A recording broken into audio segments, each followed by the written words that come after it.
Assalamualaikum warahmatullahi wabarakatuh. Selamat pagi. Izin kami dari kelompok 4 akan menjelaskan tentang konsep ketuhanan dalam Islam. Kami beranggotakan kelompok, yaitu yang pertama saya Aldo Rama Wijaya, kedua ada Agil Widiatri, tiga Muhammad Bayu Aji, dan keempat Farel Rasya. Untuk yang pertama, ketuhanan dalam Islam adalah tauhid, yaitu keyakinan bahwa Allah Subhanahu wa taala satu-satunya Tuhan yang mencipta, mengatur, dan menguasai alam semesta. Islam menolak segala bentuk penyekutuan atau syirik dan menegaskan melalui wahyu bahwa Allah adalah Rob dan ilah yang wajib disembah. Sebagaimana ketegasan dalam kalimat La ilaha illallah dan ayat-ayat Al-Quran seperti Quran Surat Al-Ikhlas ayat 1-4. Kemudian sejarah pemikiran manusia tentang Tuhan atau teori evolusionisme. Yang pertama ada dinamisme dan animisme. Dinamisme adalah benda yang dianggap memiliki kekuatan atau mana tuah syakti yang berpengaruh pada manusia, sedangkan animisme adalah roh tetap hidup setelah jasad mati. Manusia memberi sesajian agar tidak terkena dampak negatif. Kedua, politisme. Politisme adalah keyakinan pada banyak dewa dengan tugas atau kekuasaan tertentu. Dan terakhir, henotisme dan monoteisme. Henoteisme adalah keyakinan dari banyak dewa yang dipilih satu dewa utama atau Tuhan nasional, namun tetap mengakui dewa bangsa lain. Sedangkan monoteisme adalah keyakinan pada satu Tuhan seluruh alam semesta. Menurut Andre Ulang hanya memiliki menurut Andre Ulang hanya mungkin melalui wahyu. Selanjutnya, siapakah Tuhan itu? Tuhan adalah suatu yang diyakini, dipuja, disembah sebagai yang maha kuasa. Dalam bahasa Arab, yaitu Rob pemilik, berarti pemilik, penguasa, pengatur, pemelihara, atau hanya Allah Subhanahu wa Ta'ala. Ilah, yaitu sesuatu yang dipentingkan atau dipuja manusia, bisa berupa bisa berupa hawa nafsu atau berhala. Menurut Ibnu Taimiyah, ilah adalah sesuatu yang dipuja dengan cinta, tunduk, doa, tawakal, dan tempat bergantung. Kesimpulannya adalah, setiap manusia pasti memiliki sesuatu yang dipertuhankan, baik konkret maupun abstrak. Sebagai umat Muslim, Tuhan kita Esa, yaitu Allah Subhanahu wa Ta'ala. Baik, yang selanjutnya adalah poin Tuhan menurut agama-agama wahyu. Sebelumnya, apa itu agama wahyu? Agama wahyu atau yang biasa disebut samawi adalah agama yang mengklaim ajarannya berasal dari Tuhan secara langsung dan disampaikan melalui para nabi dengan perantara yang disebut wahyu. Yang pertama ada agama Islam. Dalam agama Islam, konsep ketuhanannya, Tuhannya itu disebut Allah, yang merupakan satu secara mutlak, tidak menyerupai apapun dan dikenal melalui sifat-sifat kesempurnaannya. Hubungan dengannya dibangun melalui ibadah, ketaatan, serta kepatuhan pada Al-Quran dan ajaran Nabi Muhammad. Yang selanjutnya itu ada agama Yahudi. Dalam agama Yahudi ini Tuhan disebut dengan Yahweh atau YHWH, yang dipahami sebagai satu-satunya Tuhan yang membuat perjanjian dengan bangsa Israel, membimbing mereka melalui hukum-hukum dalam Torah, dan bersifat transenden, yaitu sesuatu yang melampaui batas pengalaman, pemahaman, atau realitas biasa, namun dekat dalam sejarah manusia, namun dekat dengan sejarah umatnya. Yang selanjutnya adalah agama Kristen atau Nasrani. Dalam agama ini, Tuhan Yang Esa hadir dalam tiga pribadi, yaitu Bapa, Anak, dan Roh Kudus, dan dan menampakkan kasihnya melalui Yesus Kristus yang dianggap sebagai penyelamat dan wujud kedekatan Tuhan dengan manusia. Menurut Islam, Tauhid adalah ajaran mengesahkan Allah, dibawa oleh seluruh nabi sejak Adam hingga Muhammad Shallallahu Alaihi Wasallam. Kalimat La ilaha illallah merupakan susunan kalimat yang dimulai dengan peniadaan, yaitu tidak ada Tuhan, kemudian baru diikuti dengan penegasan melainkan Allah. Hal ini berarti bahwa setiap muslim harus membersihkan diri dari segala macam Tuhan terlebih dahulu, sehingga yang ada dalam hatinya hanya ada satu Tuhan, yaitu Allah Subhanahu wa Ta'ala. Pemahaman tentang Tuhan tidak dapat dicapai hanya dengan akal. Manusia membutuhkan wahyu sebagai petunjuk. Contohnya, Nabi Ibrahim alaihissalam sempat mempertimbangkan bulan dan matahari sebagai Tuhan karena kekuatannya. Tetapi menyadari bahwa sesuatu yang terbenam dan lenyap tidak mungkin menjadi Tuhan, dan kemudian melalui wahyu, beliau akhirnya mengenal Allah sebagai satu-satunya pencipta, pemilik, dan pengatur alam semesta. Penjelasan wahyu tentang Tuhan antara lain terdapat dalam Quran Surat Al-Maidah ayat 72. Yang selanjutnya ada dalam Quran Surat Al-Anbiya ayat 92 dan Surat Al-Ikhlas. Yang selanjutnya pembagian Tauhid. Tauhid dapat dibagi menjadi tiga macam, yaitu Tauhid Rububiyah, Tauhid Uluhiyah, dan Tauhid Asma wal Al-Sifat. Yang pertama, Tauhid Rububiyah adalah keyakinan bahwa Allah satu-satunya Rob yang menciptakan, menguasai, dan mengatur seluruh alam semesta. Allah yang memberi rezeki, menghidupkan, mematikan, serta mengendalikan segala ketetapan. Seluruh makhluk berada dalam kekuasaan dan pengaturannya tanpa sekutu sedikit pun. Yang kedua yaitu Tauhid Uluhiyah, adalah mengesahkan Allah dalam seluruh ibadah, baik batin maupun lahir, seperti doa, sholat, sujud, tawakal, takut, dan cinta. Hanya Allah yang berhak disembah, dan semua bentuk ibadah tidak boleh dipersembahkan kepada selainnya. Inti tauhid ini dirangkum dalam kalimat La ilaha illallah. Yang ketiga, tauhid asma wal sifat. Tauhid asma wa sifat adalah menetapkan nama-nama dan sifat-sifat Allah sebagaimana terdapat dalam Al-Quran dan hadis yang sahih, tanpa menyelewengkan makna, menyerupakan dengan makhluk, atau menolak sifat tersebut. Allah memiliki nama-nama yang indah atau Asmaul Husna dan sifat-sifat yang sempurna yang sesuai dengan keagungannya.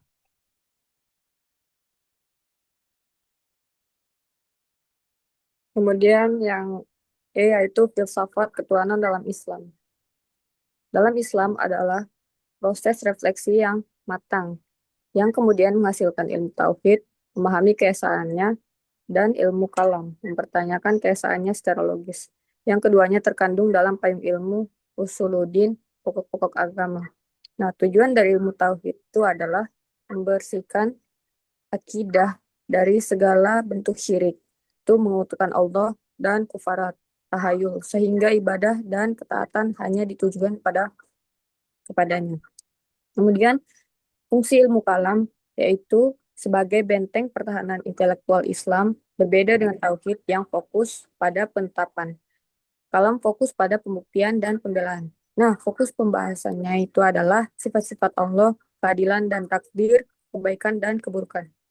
Kemudian cakupan ilmu usuluddin itu adalah keyakinan terhadap Allah, keyakinan terhadap malaikat, keyakinan terhadap kitab suci, keyakinan terhadap Rasul, keyakinan terhadap hari akhir, dan keyakinan terhadap koda dan koda. Next.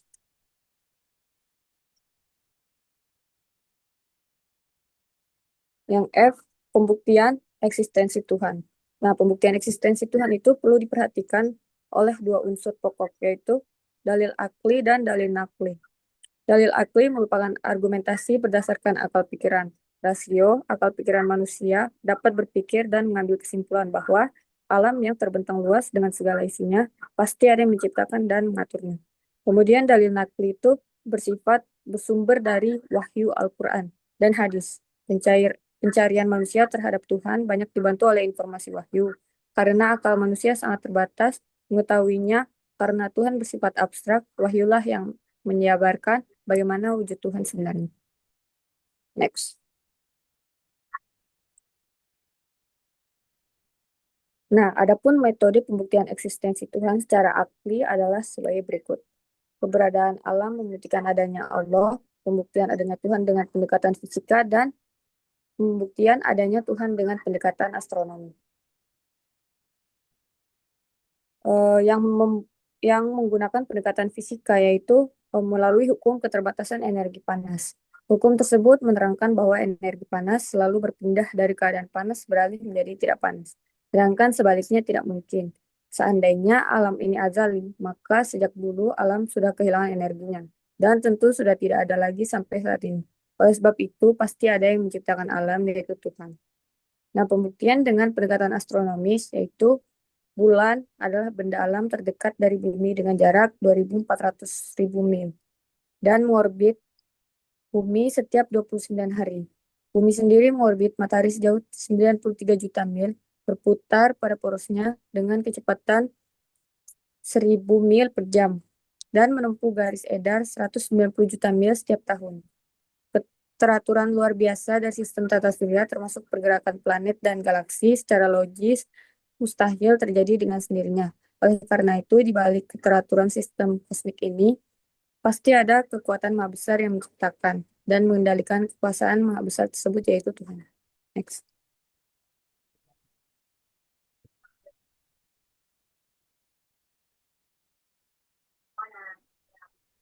Nah, pembuktian wujud Tuhan secara nakli ada pada Quran surat Al-Ikhlas dan Al-A'raf. Nah, Al-Ikhlas dari ayat 1 sampai 4, kemudian Al-A'raf ayat 143.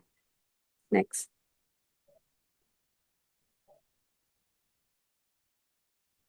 Oke, selanjutnya yaitu pemurnian akidah tauhid.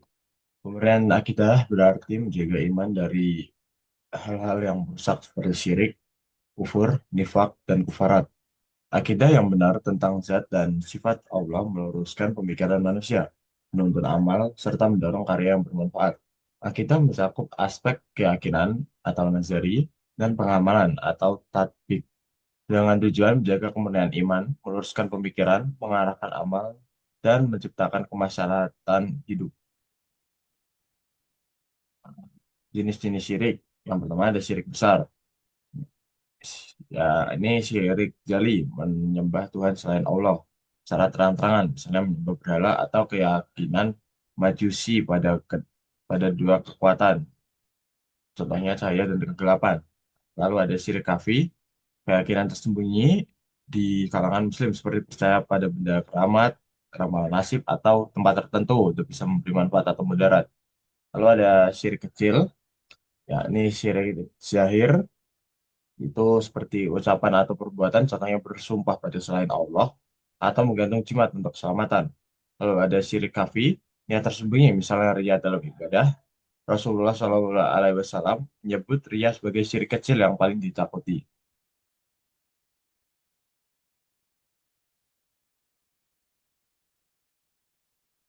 Next.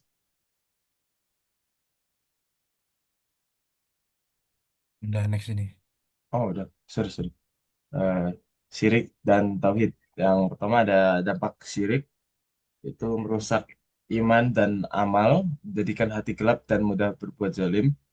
Lalu menurunkan martabat manusia, membuat tunduk pada benda atau kekuatan selain Allah, mengikat jiwa dalam ketergantungan sehingga hilang kejernihan berpikir, menjerumuskan pada akhlak tercela, prasangka buruk, sulit bekerja sama, dan sifat-sifat rusak lainnya. Lalu menggunakan tauhid sebagai solusi. Tauhid mengangkat manusia ke derajat mulia, menuntun akhlak tinggi, dan membebaskan dari ketergantungan pada selain Allah. Selain itu, setiap muslim perlu memperdalam ilmu tauhid, jaga keikhlasan dalam amal, menambah wawasan agar tidak terjebak dalam praktik musyrik, baik besar maupun kecil. Lalu ada kiat-kiat Next. pemeliharaan akidah.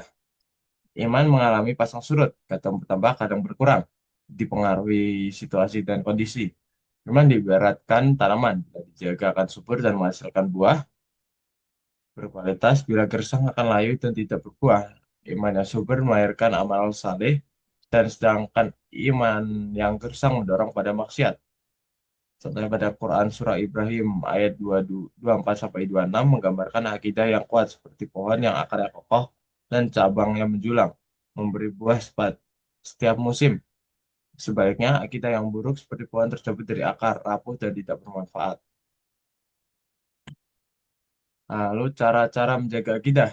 Yang pertama, menambah dan memperdalam ilmu. Ilmu tauhid tenaga kita adalah fondasi iman. Dengan ilmu, seorang menjadi jujur, disiplin, sopan, dan berkepribadian baik.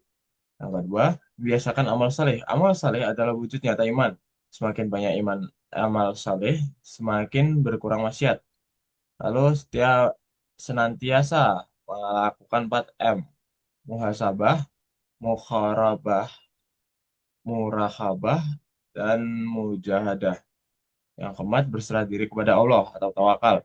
Setelah berusaha semaksimal mungkin, hasil diserahkan kepada Allah Subhanahu wa Ta'ala. Tawakal melahirkan sikap ridho, sabar, dan kreatif yang berlandaskan tauhid. Yang kelima, selalu mencari keridhaan Allah. Semua aktivitas harus sesuai koridor syariat. Kekayaan atau kesuksesan tidak bermakna bila tidak diridhoi Allah. Yang keenam, membiasakan zikir dan baca Al-Quran. Zikir menumbuhkan potensi hati dan iman. Al-Quran adalah zikir utama. Membacanya, memahami maknanya, dan mengamalkan menjadikan kepribadian yang kuat dan berhasil. Yang keenam, berada dalam lingkungan dan pergaulan yang baik. Lingkungan adalah faktor besar yang membentuk iman dan akhlak. Pergaulan yang baik menumbuhkan iman, sedangkan pergaulan buruk bisa merusaknya. Perbanyak mengingat mati. Kesadaran bahwa hidup di dunia hanya sementara membuat manusia fokus menyiapkan bekal akhirat nantinya.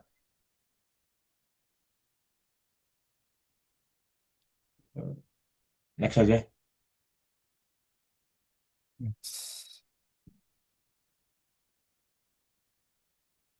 Baik, saya kembalikan kepada moderator. Baik, cukup untuk penjelasan mengenai konsep ketuhanan dalam Islam. Sebagai penutup, konsep ketuhanan dalam Islam mengajarkan bahwa Allah adalah satu-satunya Tuhan yang Maha Esa, pencipta dan mengatur seluruh kehidupan. Pemahaman ini tidak hanya menjadi dasar keimanan, tetapi juga membimbing manusia dalam bersikap, bertindak, dan menjalani kehidupan dengan penuh tanggung jawab dan nilai moral. Semoga penjelasan ini dapat memberikan gambaran yang jelas dan bermanfaat bagi kita semua. Mungkin apabila ada yang ingin didiskusikan, silakan berdiskusi di kolom komentar. Oke, saya rasa cukup. Saya tutup presentasi kali ini. Assalamualaikum warahmatullahi wabarakatuh. Waalaikumsalam warahmatullahi wabarakatuh.